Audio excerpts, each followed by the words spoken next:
Hey YouTube, Banana Pancake. Hey guys, I've received some messages, quite a few of them, and a couple comments over the last little while on how to install this or how this works, okay? I hate long videos, so I'm going to try to be as quick as I can with this and give it a nutshell and be able to explain it. Even the most, I don't know, even a beginner could do this, alright? That's just the way I like to work. All you guys got a lot of mechanical experience. You should be able to whiz through this, fast forward it, do whatever you need to do. Okay, but for the beginner, let's just kind of go like this. All right, so guys, in my previous videos I had this bike, you know, and I was explaining about what this is. This is kind of it looks like an old oil can, but with the functionality of this on this particular bike, on these Honda Shadows, this is a 750 Spirit, okay, is to hold the wiring harness. You got a lot of wires on this bike and they got to go somewhere, okay? Previously on these bikes they have a big plastic box, all you guys and girls know, and they hold your battery and all this other crap.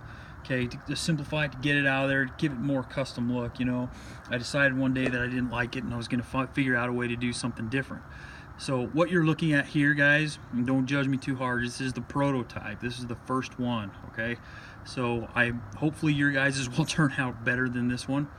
Okay, that's the plan and the hope I have for you guys, okay, and girls. And so let's get into this real quick. If you don't know what this is an old homemade ice cream maker. Okay, go Google it or YouTube it. I'm sure they're still out there. They're electric now, okay? But basically what this is you put the cream and whatever and the ice on the outside, and it churns and makes ice cream, okay?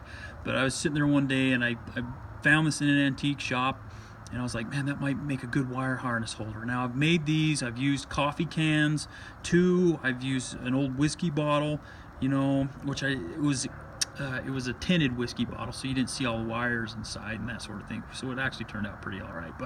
But this is a good alternative to situate your wires, because this bike has quite a few of them. Okay, so getting into this real quick. All right, now I've kind of taken it apart so you can kind of see. I used an old rifle sling, an old musket, Civil War musket rifle sling.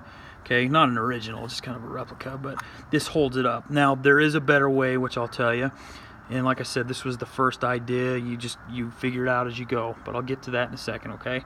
So you take this lid off, and what you're going to find, okay, some of these, I don't know of all of them, but most of them I've seen, they have a little tab here, which is nice, because right down here, okay, you're going to see this tab.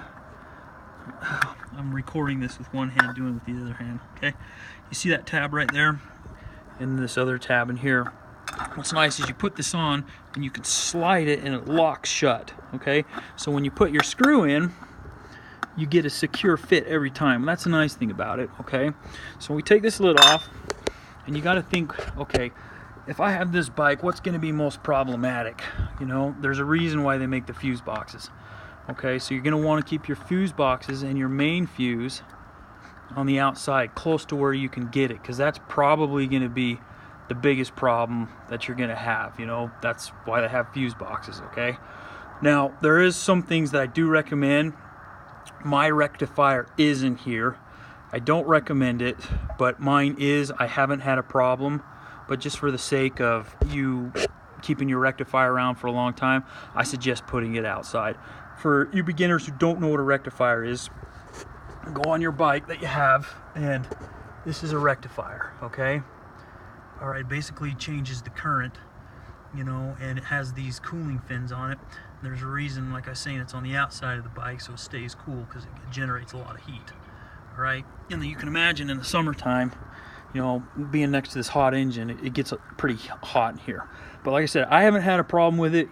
If you feel like you can deal with it, go ahead and put it in there, because in my mind, the more that you can get inside here, the cleaner it looks, okay? So anyway, I'm going to show you real quick. So what you got to do, guys, is you got to keep in mind, all right, there's wires that run from the top of your bike, and there's wires that run from the bottom of your bike up, okay? Because all the wires in the stock bikes ran into this particular area right here. This housed everything, okay? So the way that I did it is I took as many wires as I could get together, and I wrapped them all together, and I put them into this hole, okay? Now I took some automotive trim after I cut this hole, and this is about a 2.5 inch hole diameter, and I wrapped it with automotive trim. If you can see that, it goes all the way around. That should be self-explanatory, but if it's not, it's basically so your wires don't wear a hole through against this sharp metal side. You don't want to start shorting out wires, okay? Now, I cut a slit here. Okay, now all you hardcore guys, if you want to rewire the entire thing, then you probably don't need to cut a slit in there. And the reason for the slit is, okay, so I can take this and I can bend it down. I don't want to bend it down too much because I want to have to put it back together, all right? Okay, and I can slip all my wiring harness in this direction into the hole and then kind of close it up. The nice thing about it is when you do put your lid on, that slit kind of disappears, right? Okay, so I have one hole in here for the wires that come from the top of the bike, all this direction, okay? As many as I can get together to come down through this spot right here. The next hole I have is all the wires that come in the bottom. Now you're not going to be able to see this hole too well because, let's see if I can get it. That's not going to be super visible, guys. I apologize about that. But there is, if you can see those wires, those black wires right there where my pinky is, okay?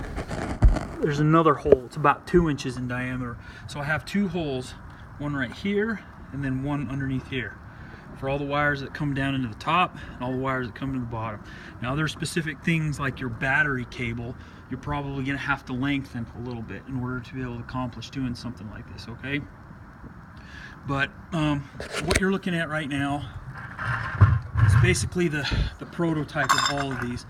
Now, I don't know if I said it before, but I made these out of coffee cans. I made these out of like I took an old darkened glass whiskey bottle, you know, but this was the prototype, you know, the first one. So this one's kind of messy, you know, and I'm going to tell you guys right now, there's no right or wrong way to do this. There's actually no, it's just you got to figure out how it fits best, and it's going to take a lot of, like, you know, elbow grease to get that stuff in there, guys. It's not very easy, you know. Once you do get it in there, it does look clean, you know, it looks better. You got a place to hold your wires to keep them out of the weather, you know, and whatever have you, you know. But I can't think of much more to talk about this. Anyway, it is a good alternative. You know, there is a better alternative, talking about the strap, okay? You can see this runs through these old tabs right here that held up that plastic box. I just ran this strap through there, and you can use those tabs to hold up the side of it like this. And I took this apart so you guys can see that hole, but it kind of holds it up. The downside about using straps, okay, is they're loose. You can never seem to get them tight enough. The other side, the chain, when it gets loose, bounces. It's already worn a hole a little bit through the bottom, which isn't a big deal, but I'm kind of picky sometimes. The more we've done them, we've used a piece of rubber, like a conveyor belt rubber, wrapped it all the way around. And on one of them, we used a motorcycle chain, which is stiff, you know, and then we've taken some thicker wire and run through the pins on the motorcycle chain and got it in there. It was pretty tough, I'm not gonna lie, but it's super solid and stiff in there. Just get creative. If you guys are super lazy, just use tire wire. I don't know, you know what I mean? Whatever you're gonna do. But anyway, this is what I've done. You know, I've been riding this way for the last 4 years, haven't had one problem with it. You know, it works, and hopefully you guys, you know, if you decide to go this route, you'll get a better result than I did. You know, I'm just trying to give you some of the mistakes and some of the things that might work a little bit better. Anyway, I hope this video will help you guys, you know, in order to get something like this going on your own ride, and, you know, be able to clean it up a little bit. I know sometimes these are a pain in the butt to work on, but just give it some patience. You know, throw a couple tools if you have to. Anyway, yeah. Anyway, hope this video helps you. Like I said, you know, if you guys have any questions or specifics, I can help you out with it as you get along into it. Don't hesitate to email me. Don't hesitate to leave a comment. If you've seen my channel, you can know and tell that I've tried to answer everybody's comments or questions that they have, and I'm more than happy to help you guys, you know. I hope you guys stay safe out on the road. You know, peace, and keep it rubber side down. Thanks.